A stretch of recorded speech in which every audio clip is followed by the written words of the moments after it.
दोस्तों, आप लोगों के लिए आज मैं एक स्पेशल वीडियो लेके आया हूँ, क्योंकि आज की वीडियो में हम ये जानने वाले हैं कि ये कंपाउंडिंग का पावर एक्चुअली में काम कैसे करता है स्टॉक मार्केट में और रियल लाइफ में। और इस बात की मैं गारंटी दे सकता हूँ कि ये एक वीडियो आप सभी लोगों के लिए एक आई ओपनर होने वाला है, क्योंकि कुछ चीजें आपको इसमें ऐसी सीखने मिलेगी जो आपने कभी सुनी भी नहीं होगी। तो दोस्तों, जब भी हम इन्वेस्टिंग की और इंटरेस्ट की बात करते हैं तो हमारे दिमाग में नेचुरली सिंपल इंटरेस्ट के हिसाब से कैलकुलेशन होता है। ये हम इंसानों के दिमाग का एक नेचुरल डिफेक्ट है।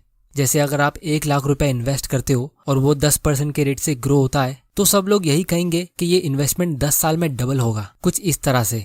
किसी के दिमाग में सपने में भी ये चीज नहीं आएगी कि कुछ साल बाद ये इन्वेस्टमेंट लाखों करोड़ों रुपयों से ग्रो होगा, और इसीलिए लोग लॉन्ग टर्म सोच नहीं पाते। लेकिन अगर आप एक वन टाइम इन्वेस्टमेंट करते हो कोई अमाउंट का, जैसे अगर आप 6,25,000 का इन्वेस्टमेंट करते हो तो पहले साल में आपको 15% के रेट के हिसाब से 93,000 का प्रॉफिट मिलेगा, मतलब 1 लाख रुपए से भी कम का। लेकिन 20 साल के बाद यही अमाउंट 1 करोड़ रुपयों का हो जाएगा। फिर उसके बाद आपको दूसरा करोड़ कमाने के लिए सिर्फ 5 साल और लगेंगे और आपको कोई भी एक्स्ट्रा इन्वेस्टमेंट करने की जरूरत ही नहीं लगेगी। और फिर तीसरा करोड़ कमाने के लिए आपको सिर्फ 2.5 साल और लगेंगे, और फिर चौथा करोड़ कमाने के लिए सिर्फ 1.25 ईयर्स और लगेंगे, और फिर 5वां करोड़ कमाने के लिए 1 साल से भी कम टाइम लगेगा। और इसी तरह आप अपना हर एक अगला करोड़ रुपया उससे भी कम टाइम में कमाते रहोगे। तो दोस्तों, ये है कंपाउंडिंग का पावर, जिसका बेसिक रूल ये है कि इसमें आपका इंटरेस्ट और भी ज्यादा इंटरेस्ट कमाता है, जिसकी वजह से अमीर लोग और अमीर बनते रहते और मिडिल क्लास लोग वहीं रह जाते। इस सेक्शन के ऊपर हम थोड़ी देर में बहुत ही डिटेल में डिस्कशन करने वाले हैं। इसीलिए आप अपनी लाइफ का पहला 1 लाख रुपया हार्ड वर्क करके कमा सकते हो, लेकिन आपकी लाइफ का पहला 1 करोड़ रुपया आप स्मार्ट वर्क करके ही कमा पाओगे, क्योंकि कोई भी मिडिल क्लास आदमी अपने घर के लॉकर में या एफडी में पैसा सेव करके 1 करोड़ रुपया जमा कर ही नहीं सकता। इसीलिए ये कंपाउंडिंग के पावर में राज की बात यह है कि आपको एक हाई रेट ऑफ रिटर्न भी चाहिए होता है और साथ में थोड़ा सा टाइम भी चाहिए होता है। और ये 15% एक ऐसा रेट है जिससे स्टॉक मार्केट में कोई भी प्रॉफिट कमा सकता है। लेकिन अगर आपका इन्वेस्टमेंट थोड़ा सा ज्यादा रेट से ग्रो होता है तो आप अपने पैसों को और भी ज्यादा स्पीड में ग्रो कर सकते हो। जैसे अगर आप एप्पल कंपनी का एग्जांपल देखोगे तो इस कंपनी को 40 साल लगे $1 ट्रिलियन की कंपनी बनने में, यानी इतने रुपीस की कंपनी बनने में। लेकिन इसके बाद इस कंपनी को सिर्फ 3 साल और लगे $2 ट्रिलियन की कंपनी बनने में। इसीलिए अगर आप किसी भी अमीर लोगों की वेल्थ चेक करोगे, जैसे बिल गेट्स या जेफ बेजोस, तो आपको पता चलेगा कि ये लोग हर एक सेकंड में लाखों डॉलर कमाते। तो उसका सिंपल एक्सप्लेनेशन यही है कि उनका एक बहुत ही बड़ा अमाउंट उनकी कंपनीज में इन्वेस्टेड है, जो एक टाइम पे बहुत ही छोटा था और अब काफी टाइम से इन्वेस्टेड होने की वजह से कंपाउंडिंग के पावर से बहुत ही बड़े अमाउंट में ग्रो हो चुका है। तो अब ये लोग हर रोज $1 मिलियन कमाते हैं बिना कुछ काम किए। तो अब हम ये समझते हैं कि कंपाउंडिंग स्टॉक मार्केट में काम कैसे करता है। तो दोस्तों, जब भी आप किसी कंपनी का स्टॉक खरीदते हो, जैसे मान लो आपकी कंपनी का एक शेयर 100 रुपए का है और वो कंपनी 15% का प्रॉफिट कमाती है, मतलब 15 रुपीज का प्रॉफिट हर एक शेयर पे, तो वो कंपनी के पास 2 ऑप्शन होते हैं। या तो वो उसे री इन्वेस्ट कर दे या फिर डिविडेंड्स के जरिए अपने शेयर होल्डर्स को प्रॉफिट दे दे, ताकि वो शेयर होल्डर्स उसे कहीं और इन्वेस्ट कर सके, क्योंकि सारा प्रॉफिट कंपनी के मालिक यानी शेयर होल्डर्स का हक होता है। लेकिन अगर कंपनी ग्रो हो सकती है और उसके मैनेजमेंट के पास ग्रोथ के लिए अच्छे प्लान्स है, तो कंपनी ऐसे टाइम पे छोटा डिविडेंड्स पे करती है, या फिर कुछ कंपनीज डिविडेंड पे ही नहीं करती है और वो पूरा अर्निंग्स री इन्वेस्ट कर देती है। तो अगर अगले साल वो कंपनी वापस 15% का प्रॉफिट अर्न करती है तो वो उसके 100 रुपए पे नहीं बल्कि उसके 115 रुपए के इन्वेस्टमेंट पे अर्न कर पाएगी, जिसका मतलब ये है कि कंपनी अपने प्रॉफिट को कंपाउंडिंग के जरिए ग्रो कर पाएगी। और अगर ये कंपनी इसी तरह 15% के रेट से ग्रो होती रही तो 5 साल में ही इस कंपनी की वैल्यू डबल हो जाएगी। फिर भले ही उसका शेयर प्राइस अभी उतने रेट से इंक्रीज ना हुआ हो, लेकिन धीरे धीरे उसका शेयर प्राइस भी वही रेट से ग्रो होने लगेगा। और इसीलिए पूरी दुनिया में सबसे हाई ग्रोथ वाला इन्वेस्टमेंट बिजनेस होता है, जिसे आप स्टॉक मार्केट के थ्रू खरीद सकते हो, क्योंकि यहाँ पे आप मैनेजमेंट के लेटर्स को रीड कर सकते हो, इंडस्ट्री को एनालाइज कर सकते हो और एडवांस में ही पता लगा सकते हो कि कौन सी कंपनी के पास ग्रोथ का ज्यादा स्कोप है, और आप फिर उस कंपनी में इन्वेस्ट करके उसकी ग्रोथ में हिस्सा ले सकते हो। और इसीलिए आज की तारीख में सारे अमीर लोग बिजनेस के थ्रू ही अमीर हुए, क्योंकि ये सब लोग अपनी कंपनी के शेयर्स को बार बार बाय सेल नहीं करते कि छोटा प्रॉफिट आया तो उसे सेल कर दिया। ये लोग अपने शेयर्स को होल्ड करके रखते और उसे कंपाउंडिंग के जरिए ग्रो होने देते। तो अब हम ये समझते कि लोग इस पावर को अपने फायदे के लिए यूज क्यों नहीं करते। तो 2010 में मेरे एक फ्रेंड ने 50 लाख रुपए की एक प्रॉपर्टी ली थी मुंबई में, और अभी 10 साल बाद उस प्रॉपर्टी की वैल्यू 1 करोड़ की हो गई है।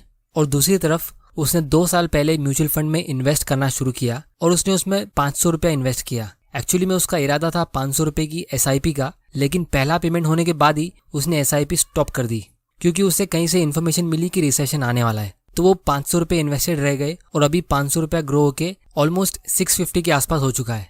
तो वो मुझे कहने लगा कि रियल एस्टेट सबसे बेस्ट इन्वेस्टमेंट है क्योंकि इसमें उसका 50 लाख का प्रॉफिट हुआ है और यहाँ स्टॉक मार्केट से उसको थोड़ा सा प्रॉफिट मिल रहा है और इसमें मार्केट क्रैश का भी डर होता है। तो मुझे काफ़ी देर लगी उसे समझाने में कि ये एक कॉमन मिस्टेक है जो हर लोग करते कि जब भी वो रिटर्न कैलकुलेट करते तो वो डायरेक्टली प्रॉफिट गिनते। लोग ये नहीं देखते कि उन्होंने कितना अमाउंट इन्वेस्ट किया था और वो कितने टाइम तक इन्वेस्टेड था, जिससे उनको एक्चुअल कंपाउंडेड ग्रोथ रेट पता चल सके। क्योंकि हर एक इन्वेस्टमेंट में कंपाउंडिंग काम करता ही है और हमारी लाइफ की हर एक चीज में भी। बस फर्क सिर्फ इतना होता है कि आपका इन्वेस्टमेंट कितने रेट से ग्रो हो रहा है। जैसे अगर आप बैंक का सेविंग्स अकाउंट देखोगे तो वहां पे आपको 4% का इंटरेस्ट मिलता है, वो भी कंपाउंड होता है, लेकिन इस रेट के हिसाब से आपको 18 साल लगेंगे अपने पैसों को डबल करने के लिए। तो अगर हम उसके रियल एस्टेट का रिटर्न चेक करेंगे तो हमें पता चलेगा कि उसका पैसा 10 साल में डबल हुआ है, जिसका मतलब ये है कि उसको सिर्फ 7% का कंपाउंडेड ग्रोथ रेट मिला है। और हमारी कंट्री में इन्फ्लेशन यानी महंगाई भी 7% के रेट से ग्रो होती है। तो एक्चुअली में अगर देखा जाए तो उसने 0 रुपये का प्रॉफिट कमाया क्योंकि उसका 50 लाख का प्रॉफिट तो इन्फ्लेशन में एडजस्ट हो गया है। और ये इन्फ्लेशन एक ऐसा टैक्स है जिससे कोई भी बच नहीं सकता।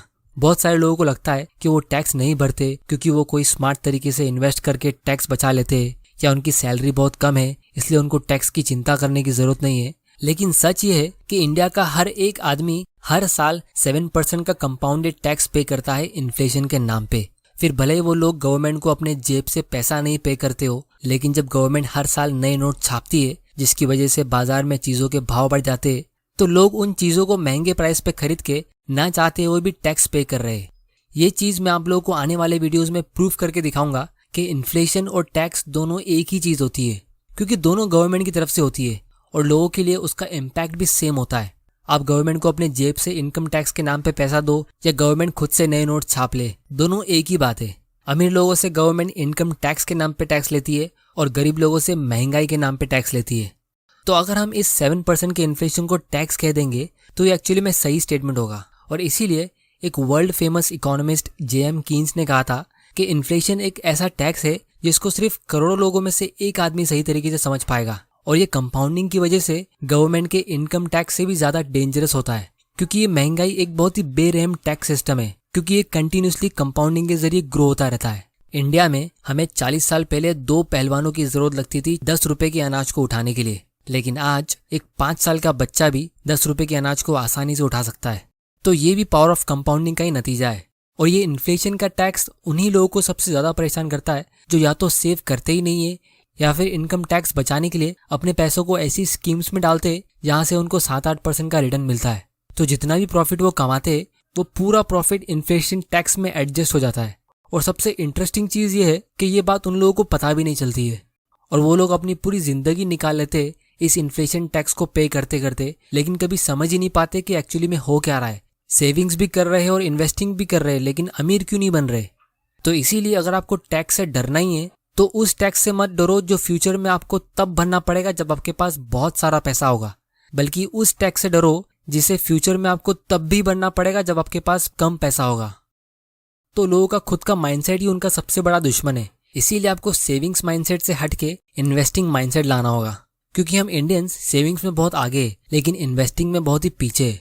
तो अब सवाल ये उठता है कि जब ये टॉपिक इतनी इंपॉर्टेंट है तो लोग इसके बारे में बात क्यों नहीं कर रहे। तो दोस्तों, हमारी सोसाइटी की सैड रियलिटी ये है कि जिन लोगों को इस कंपाउंडिंग के पावर के बारे में पता होता है, जैसे बैंक वाले या इंश्योरेंस वाले या ब्रोकर्स, तो वो आपको ऐसे इन्वेस्टमेंट बताएंगे जिसमें उनका फायदा होता है, जिसमें आपको 6 से 8% का रिटर्न मिलता है। क्योंकि अगर पब्लिक को ये बात अच्छे से समझ आ गई कि आपको कोई सिंपल सा म्यूचुअल फंड खरीद के या अच्छी कंपनीज के स्टॉक्स खरीद के होल्ड करके रखना है और अपने रिटायर होने से पहले ही आपके डिविडेंड्स आपकी मंथली एक्सपेंस कवर कर लेंगे, तो आपको फाइनेंशियल इंडस्ट्री के लोगों की जरूरत ही नहीं पड़ेगी। ना आप FD में इन्वेस्ट करोगे, ना आप कोई पॉलिसी खरीदोगे, ना आप ट्रेडिंग करोगे, तो ये सारे लोग रोड पे आ जाएंगे।